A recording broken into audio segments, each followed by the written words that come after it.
Selamat siang teman-teman. Ketemu lagi dengan Mega Wijaya dalam hukum dan juga Polexot.Hankam.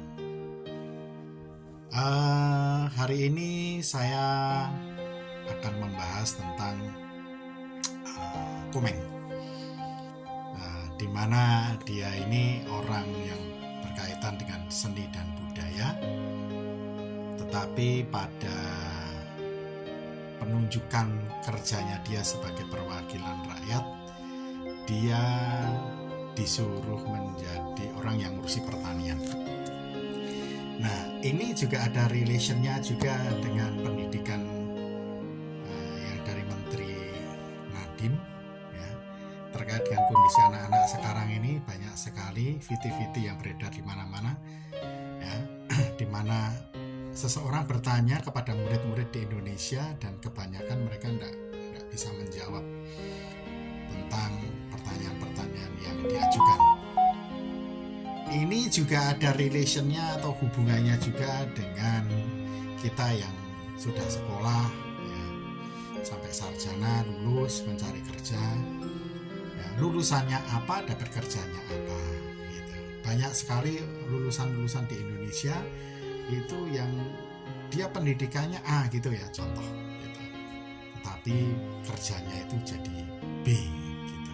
Nah, dari urusan jabatan dan job desk petugas negara, ASN atau perwakilan rakyat, lalu kemudian sistem pendidikan yang akibatnya banyak murid-murid di Indonesia ini gagal paham, lalu juga kaitannya dengan lulusan-lulusan pendidikan kemudian mencari pekerjaan di mana titel jabatannya tidak sesuai dengan pekerjaannya.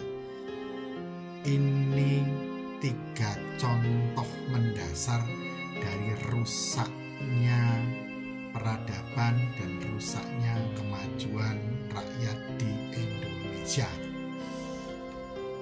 Saya tidak mau ngomong yang lainnya, tetapi di sini penekanannya adalah tidak ada sinkronisasi, ya, antara apa yang diupayakan, ya, dan juga hasilnya.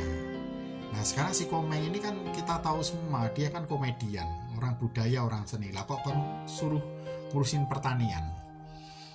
Kan lucu sekali. Makanya kemarin dia juga tanya, lah saya tidak bisa dong Pak, saya mau tanya kemana, saya mau kerja apa.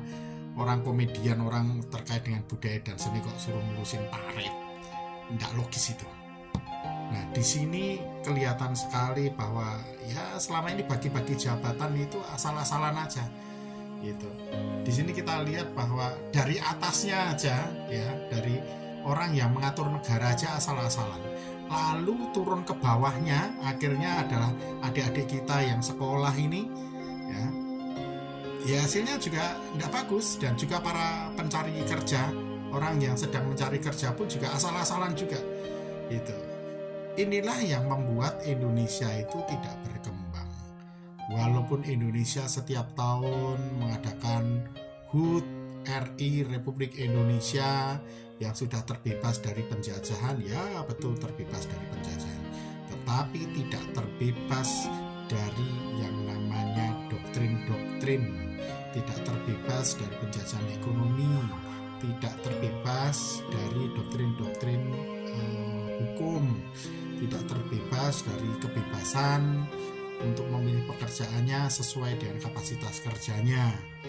Dan juga kalau kita perhatikan juga banyak sekali juga HRD di perusahaan ini, ya, menstandarkan hal-hal yang tinggi kepada calon karyawannya, di mana sering juga disindir atau dinyinyir juga oleh beberapa tiktokers, youtuber atau apa gitu. Ya, kalau di luar negeri itu masih ada relate-nya antara pendidikan, pengalaman kerjanya, dan juga pekerjaan yang akan dikerjakannya. Sehingga syarat-syaratnya itu masih ya oke lah, ada kolaborasinya, ada relationnya gitu. Kalau di Indonesia, waduh, bisa-bisa harus apa, kemarin ada contoh itu harus bisa bongkar sumur, harus bisa terbang, harus bisa apa gitu. Itu kan sarkasme sekali itu. Ini semuanya terkait dengan yang namanya ketidakadanya korelasi atau hubungan antara pendidikannya, pengalamannya, pekerjaannya, dan hasilnya. Ingat konsepnya apa, inputnya apa, prosesnya apa, produknya apa. Itu tidak ada hubungannya semuanya di Indonesia itu. Mungkin yang bisa sedikit agak dipertanggungjawabkan itu misalkan contoh dokter lah gitu. Ya, dia sekolah kedokteran jadinya dokter, atau orang hukum lah masih ada sedikit hubungannya dengan kaitannya dengan hukum, yaitu ya jadi lawyer, jadi notaris, atau jadi hakim gitu. Dan misalkan nurse atau perawat itu ya mereka kerjanya tadi nurse. Tapi di luar itu coba kamu cari deh lulusannya apa, jadinya apa gitu. Banyak sekali yang nggak sinkron.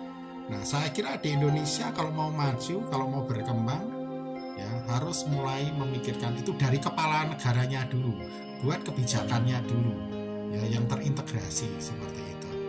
Ya, kira-kira seperti itu aja untuk diskusi kita hari ini dan apa yang saya sampaikan. Semoga ini membuka wacana pemikiran kita, ya, terutama pemangku kepentingan. Ya, kalau orang yang diberi jabatan apa, hubungannya, pengalaman kerjanya apa, basicnya apa, itu harus ada hubungannya. Juga sistem pendidikan kita dan juga untuk para HRD kalau memberikan syarat ya jangan aneh-aneh. Ya, terlalu detail, terlalu banyak pun juga akan pusing. Itu banyak sekali pengalaman-pengalaman yang terlalu banyak syaratnya, tetapi malah akhirnya sulit sendiri perusahaan mencari karyawan. Gitu. Oke, salam justisia dari Mega Wijaya untuk